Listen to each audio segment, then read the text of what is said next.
After reading that piece of garbage they sent us, I didn't even finish reading it. They said, I'm not going to waste my time reading it. የዓለም የስልጣን ሚዛንና የኃይል ክብደት በከፍተኛ ሁኔታ በሚሰማበት በዋይት ሃውስ ውስጥ ፕሬዝዳንት ትራምፕ ከፍተኛ የብሔራዊ ደህንነት ባለስልጣኖቻቸውን ለአንድ እጅግ ወሳኝና አስቸኳይ ስብሰባ ጠርተው ነበር። ይህ ስብሰባ መካከለኛው ምስራቅ ያለውን ነባራዊ ሁኔታ ሙሉ በሙሉ ሊቀይረውና በዓለም አቀፍ ምጣኔ ሀብት ላይ ከፍተኛ ድንጋጤ ሊፈጥር የሚችል ታሪካዊ ክስተት ነው። ትራምፕ ኢራን ላይ የተፈራውን ጥቃት ለመወሰን ከጫፍ ደርሰዋል። ባለፉት ሳምንታት በተደጋጋሚ በተፈጸሙ ጥሰቶችና እጅግ አደገኛ በሆኑ የጦርነት ትንኮሳዎች የደከመው ከኢራን ጋር የተደረገው ተሰባሪ ተኩስ አቁም ስምምነት አሁን ላይ በፕሬዝዳንት ትራምፕ አገላለጽ ቴህራን ለአሜሪካ ጥያቄ የሰጠችው የቅርብ ጊዜ ምላሽ ሙሉ በሙሉ ተቀባይነት የሌለውና በቂ አይደለም ተብሎ ውድቅ መደረጉን ተከትሎ ስምምነቱ ወደ መፈራረስ አፋፍ ተቃርቧል። ትራምፕ በኢራን ላይ በቀጣዮቹ 48 ሰዓታት ግዙፍ ጥቃት ልትሰነዝር እንደምትችል ከነጩ ቤተመንግስት ተሰምቷል። ቻናሉን ሰብስክራይብ በማድረግ እይታዎትን ይጀምሩ። ቪዲዮን ላይክ በማድረግ ደግሞ ቀዳሚ እርምጃ ያድርጉ። መልካም ቆይታም። ከኦቫል ኦፊስ ጋር ቅርበት ያላቸው ምንጮች እንደሚገልጹት በፕሬዝዳንቱ ቢሮ ውስጥ ከፍተኛ የሆነ ብስጭትና ትዕግስት ማጣት እየታየ ነው። በወርሃ የካቲት መጨረሻ ላይ የተቀሰቀሰውን ግጭት ለማስቆም አሜሪካ ላቀረበችው ዝርዝር የሰላም ሐሳብ ኢራን ይፋዊ ምላሽ እንድትሰጥ ለ10 ቀናት ያህል በትዕግስት ሲጠባበቁ የነበሩት ትራምፕና ቡድናቸው በመጨረሻም የተቀበሉት ሰነድ ግን በርካታ ባለስልጣናት እንደገለጹት የአሜሪካን መሰረታዊ ጥያቄዎች ሙሉ በሙሉ ውድቅ የሚያደርግና በግትርነት የተሞላ ነበር። የኢራን መንግስት መገናኛ ብዙሃን የአሜሪካንን የሰላም ሐሳብ እጅ መስጠት በሚል የገለጸው ሲሆን ይህ አገላለጽ ከፕሬዝዳንቱ ዘንድ ፈጣንና ጠንካራ ተግሳጽን አስከትሏል። ትራምፕ ለጋዜጠኞች በሰጡት መግለጫ ይህ ነገርን አልወደድኩትም፣ ፈጽሞ ተገቢ አይደለም በማለት ተናገሩ። ይህ ሁኔታ ተራ የሆነ የዲፕሎማሲያዊ ንትርክ አይደለም። ይልቁንም ውጤቱ እጅግ አደገኛ የሆነ የታሪክ ምዕራፍ መዳረሻ መሆኑን አመላክቷል። የዚህ መዘጋጋት እምብርት የሆነው ደግሞ የኢራን የኒውክሌር መርሃ ግብር ሲሆን ትራምፕ ይህ ፕሮግራም መቼም ቢሆን ፍሬ እንዲያፈራ እንደማይፈቅዱ በተደጋጋሚ ቃል ገብተዋል። ከሰኞ ስብሰባ በፊት በሰጡት ጽኑ መግለጫ እቅድ አለኝ፣ ኢራን የኒውክሌር መሳሪያ ሊኖራት አይችልም በማለት አስረግጠው ነበር።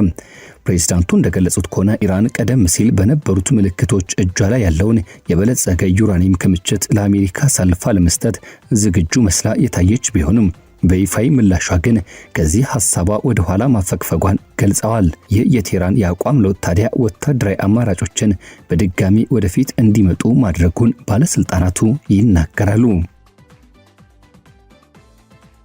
የኢራን ኃይሎች በባህር ላይ የሚደረግ የንግድ እንቅስቃሴዎችን ሲያስተጓጉሉ በወታደራዊ ይዞታዎች ላይ ተኩስ ሲከፍቱና በተላላኪ ኃይሎቻቸው አማካይነት ጫና ሲፈጥሩ ቆይተዋል። በምላሹ ደግሞ የአሜሪካ የባህር ኃይል ተመጣጣኝ እርምጃዎችን ሲወስድ ነበር። በዓለም ላይ ካለው የነዳጅ አቅርቦት ውስጥም 1/5 በሚያልፍበት ያጠባብ የሆርሙዝ ወሽመጥ የምጣኔ ሀብት ጦርነት መክፈቻ ነጥብ ሆኗል። ኢራን በባህር ፈንጆች፣ በድሮኖችና በሚሳኤሎች እንዲሁም በፍጥነት ተኳሽ ጀልባዎች አማካይነት ያደረገችው ውጤታማ ከበባ የነዳጅ ዋጋ በከፍተኛ ሁኔታ እንዲንርና የዓለም ኤነርጂ ገበያ ላለፉት 10 ዓመታት ታይቶ የማይታወቅ ሁኔታ እንዲታወክ አድርጓል።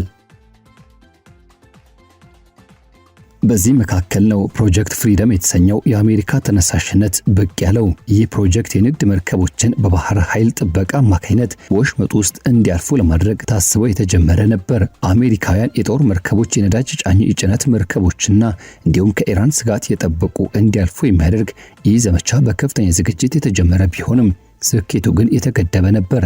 ጥቂት መርከቦች በጥይት እሳት ውስጥ ሆነው ማለፍ የቻሉ ሲሆን የአሜሪካ ኃይሎችም ኢራንን ፈጣን ጀልባዎች መምታት ችለው ነበር። ሆኖም ግን ዲፕሎማሲያዊ ተስፋ በፈነጠቀበት ወቅት ዘመቻው ለጥቂት ቀናት እንዲቆምና እንዲገታ ተደረገ። አሁን ላይ ግን ድርድሩ መዘጋቱ ምክንያት ትራምፕ ዘመቻውን በድጋሚ ለመጀመር ወይም ደግሞ እርምጃውን ይበልጥ ለማክረር በቁም ነገር እያሰቡ መሆኑን ባለስልጣናቱ ይጠቁማሉ።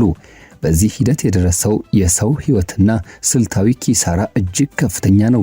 በኢራን ወገን በሺዎች የሚቆጠሩ ሰዎች የሞቱ ሲሆን ከመሬት በታች ጥልቀት ባላቸው ተቋማት ላይ ደግሞ ጥቃቶች ተፈጽመዋል። የቴህራን አገዛዝ በከፍተኛ ጫና ውስጥ ቢሆንም አሁንም እምቢተኝነቱን ቀጥሏል።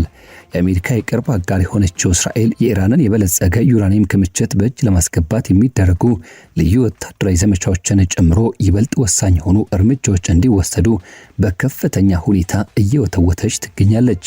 አሜሪካውያን ባለስልጣናት ከመሬት በታች ባሉና በከፍተኛ ሁኔታ በተጠበቁ ጣቢያዎች ላይ የምድር ጦር ማሰማራት ያለውን ከፍተኛ አደጋ ግምት ውስጥ በማስገባት ትራምፕ በዚህ አማራጭ ላይ ጥንቃቄ ያደረጉ መሆኑን ያምናሉ።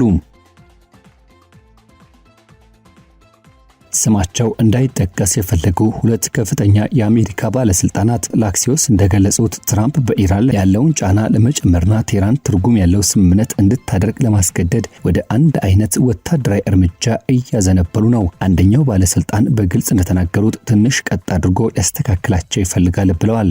ሌላኛው ደግሞ ሁላችንም ይህ ነገር ወዴት እየሄደ እንደሆነ የምናውቅ ይመስለኛል በማለት ነገሩ ወደ ጦርነት እያመራ መሆኑን አሳሳቢ በሆነ ሁኔታ ገልጿል።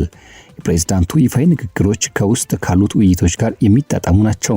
ዲፕሎማሲያዊ ሂደቱ የሚከሽፍ ከሆነ የኢራን መሰረተ ልማቶች በቦምብ ናዳ የሚደበደቡ ሲሆን ይህንም ደጋግሞ ገልጸዋል።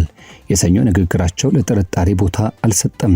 የተኩስ አቁም ስምምነቱ የመትረፍ ዕድል 1% ብቻ የመኖር ተስፋ ካለው በሽተኛ ጋር ተመሳስሏል። የኢራን አመራሮችም ለዘብተኛና እብዶች መካከል የተከፈሉ መሆናቸው ትራምፕ የገለጹ ሲሆን ይህ አገዛዙ ወደ ውጭ ጥንካሬ ቢያሳይም በውስጡ ግን ከፍተኛ መከፋፈል እንዳለበት የሚያመለክት ነው። በእያንዳንዱ ስሌት ውስጥም ትልቁን ቦታ የሚይዘው ኢራን የበለጸገ ዩራኒየም ክምችት ግምቶች እንደሚጠቁሙት ኢራን በተለያዩ ደረጃዎች ላይ የሚገኝ 11 ቶን የሚጠጋ ዩራኒየም ያላት ሲሆን በመቶች የሚቆጠሩ ኪሎግራም የሚመዝኑ ደግሞ ለጦር መሳሪያ ዝግጅት ሊውል ወደሚችልበት ደረጃ ተቃርቧል። አሜሪካና እስራኤል በጥብቅ ሲከታተሏቸው በነበሩ የመሬት ውስጥ መተላለፊያዎችና ምሽጎች ውስጥም ተቀብሮ በመቆየቱ አብዛኛው ቁሳቁስ ቀደም ሲል ከተፈጸሙ ጥቃቶች መትረፍ ችሏል። ትራምፕ እንደተናገሩት ኢራን ይህንን ቁሳቁስ በከፍተኛ መጠን አሳልፋ ለመስጠት ቀደም ሲል በቃል ደረጃ ገብታ የነበረ ቢሆንም የፈረሱትን ጣቢያዎች በቴክኒካዊ ብቃት በአግባቡ ለማጽዳት የሚያስችል አቅም ያላቸው አሜሪካ ምናልባትም ቻይና ብቻ መሆናቸውን አምና እንደነበርም ዘገባዎች ያስታውሳሉ። ይሁን እንጂ በእሁዱ የጽሑፍ ምላሽ ላይ የጉዳይ አለመካተቱ እንደ ትልቅ ክህደትና አደገኛ ትንኮሳ ተቆጥሯል።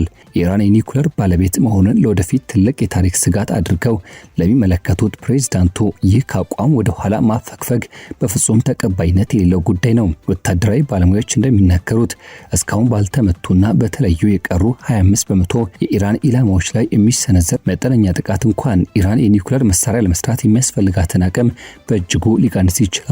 ሆኖም ግን የአገዛዙ ጽናት የመሬት ውስጥ ተቋማትና በመላው ቀጠናው የተዘረጉት ተላላኪ ኃይሎች ማንኛቸውም አይነት ወታደራዊ እርምጃዎችን እጅግ አደገኛና ጥንቃቄ የሚፈልግ ያደርጉታል።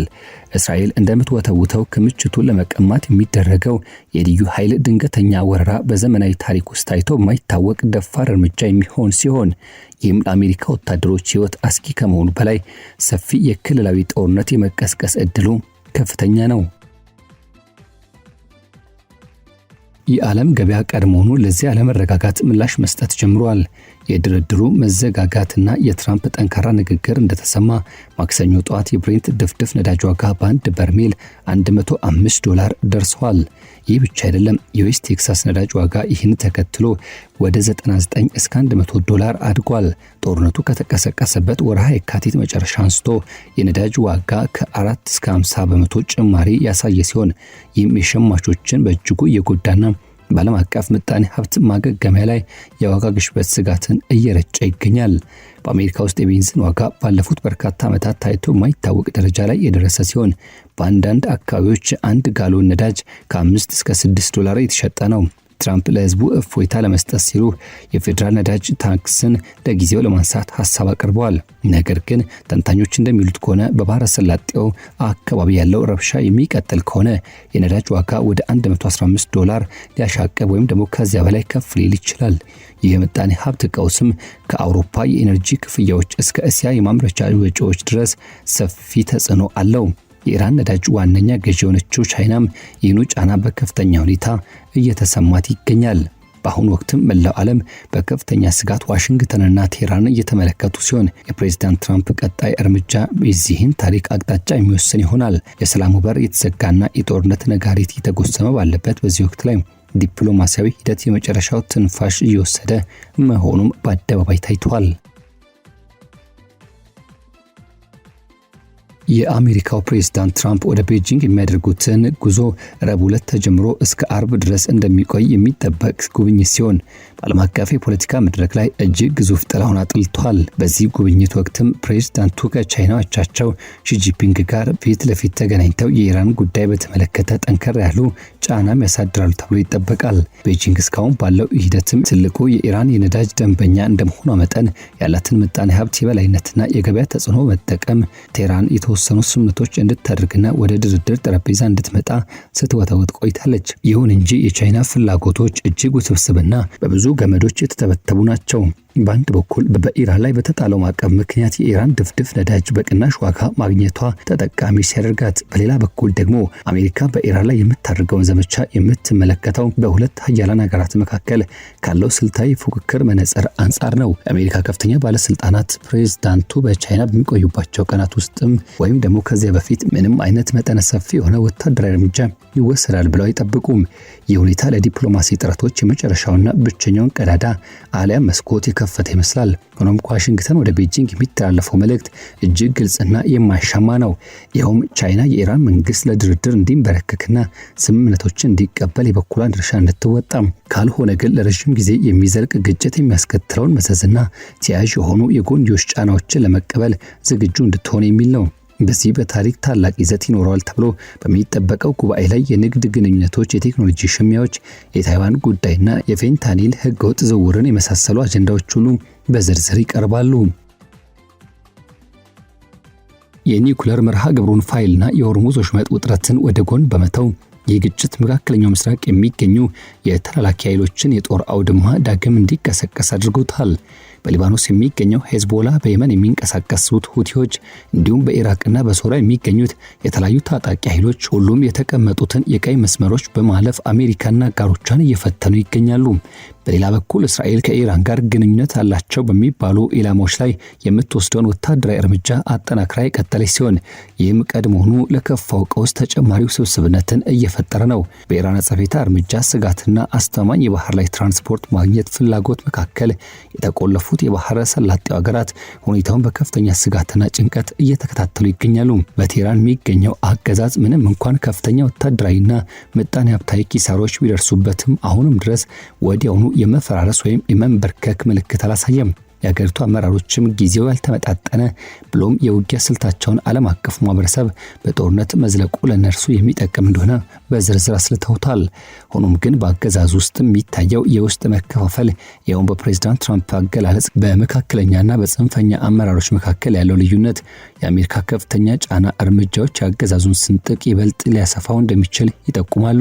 ከወታደራዊ እይታ አንጻር ሲታይ አሜሪካ አሁንም ቢሆን በአየርና በባህር ኃይል ረገድ እጅግ የላቀና የማይመጣጠን የበላይነት አላት። የጦር አውሮፕላን ተሸካሚ መርከቦች፣ ከራዳር እይታ የተሰወሩ ዘመናዊ የጦር አውሮፕላኖች፣ ጥራት ያላቸውና ኢላማቸውን የማይስቱ የጦር መሳሪያዎች እንዲሁም ደግሞ የልዩ ኃይል አባላት በማንኛውም ሰዓት ለትዕዛዝ ተዘጋጅተው ይገኛሉ። አሜሪካ ኢላማ ያደረገው ይህ የአየር ድብደባን ዳግም መጀመሯ ደግሞ የኢራን የአየር መከላከያ ስርዓት የእዝ ማዕከላትና ቀሪ የኒውክሌር መሰረተ ልማቶችን ይበልጥ ሊያዳክምባት ይችላል። በሌላ በኩል ፕሮጀክት ፍሪደም 2 የተሰኘው ዘመቻ በባህር ላይ የመንቀሳቀስ ነጻነት ዳግም ለማረጋገጥ የሚረዳ ቢሆንም ከኢራን ኃይሎች ጋር ቀጥተኛ ግጭት ውስጥ መግባት እድሉ ከፍተኛ ነው። በዚህ ሂደት ውስጥም በርካታ አደጋዎች ተደቅነዋል። ኢራን የባህር ፈንጂዎች በብዛት የሚሰማሩ ድሮኖችና ሚሳኤሎች የወሽመጡ ሂደትን ለሳምንታት ወይም ለወራት ተዘግቶ መቆየት እንዲሁም ከሩሲያ አሊያም ከቻይና የተገኙ የጦር መሳሪያዎችን ወደ ግጭት ውስጥ መግባታቸው ዋና ዋናዎቹ ናቸው። እስካሁን ድረስ የአሜሪካ ወታደሮች የደረሰባቸው ጉዳት አነስተኛ ቢሆንም ግጭቱ ካደገ ግን የሟቾችና የቁስለኞች ቁጥር ሊጨምር ይችላል። ከዚህ በላይ የአሜሪካ የሀገር ውስጥ የፖለቲካ ሂደትና እንዲሁም ተጽዕኖም ሌላኛው ጉዳይ ነው። በኮንግረስ የሚገኙ የዴሞክራቲክ አባላት ፕሬዝዳንቱ ብቻቸውን የሚወስዱት እርምጃ ለመገደብ ምልክቶችን እያሳዩ ይገኛሉ። ፕሬዝዳንት ትራምፕ ቀጣይ እርምጃቸውን በሚያሰሉበት በዚህ ወቅት ላይ መላው ዓለም ትንፋሹን ዋጥ አድርገው እየተጠባበቀ ይገኛል። ፕሬዝዳንቱ ሁልጊዜም ቢሆን ለስምምነት ቅድሚያ እንደሚሰጡ ሲገልጹ ቆይተዋል። ይኸውም የኢራን የኒኩለር ምኞት የሚያመክን ወሳኝ የሆኑ የውሃ መተላለፊያዎችን ዳግም የሚከፍትና በቀጠናው መረጋጋትን የሚያሰፍን የተባለት ትልቅ የሆነውን ስምምነት ይፈልጋል። ሆኖም ግን ደካማ ሆኖ መታየት ለእሳቸው ፈጽሞ አማራጭ እንዳልሆነ በግልጽ አስታውቀዋል። ኢራን የኒኩለር መሳሪያ ባለቤት እንድትሆን በፍጹም አንፈቅድም የሚለው ንግግራቸው አሁን ድረስ የማይታጠፍና የማይለወጥ የአሜሪካ ጽኑ የቀይ መስመር ነው። ያለፈው ሰኞ ዕለት የተካሄደው ስብሰባ የውይይቶች ማጠቃለያ ሲሆን ወደ ወሳኝ የውሳኔ ምዕራፍ የተሸጋገረበት መድረክ እንደነበር ጠቁሟል። አሜሪካኖቹ በጥንቃቄ ከታቀዱት የአየር ድብደባዎች ጀምሮ በባህር ኃይል የታጀቡ የንግድ ጉዞዎችን ዳግም እስከ መጀመርና ከፍተኛ ጫናን አጠናክሮ እስከ መቀጠል ድረስ ይዘልቃሉ። የኢራን ቀጣይ ምላሽ ወይም ደግሞ ምላሽ ለመስጠት የሚቀጥሉት ቀናት የፍጥነት መጠንና ክስተቶች አቅጣጫ የሚወስን ሆኖ እናገኘዋለን።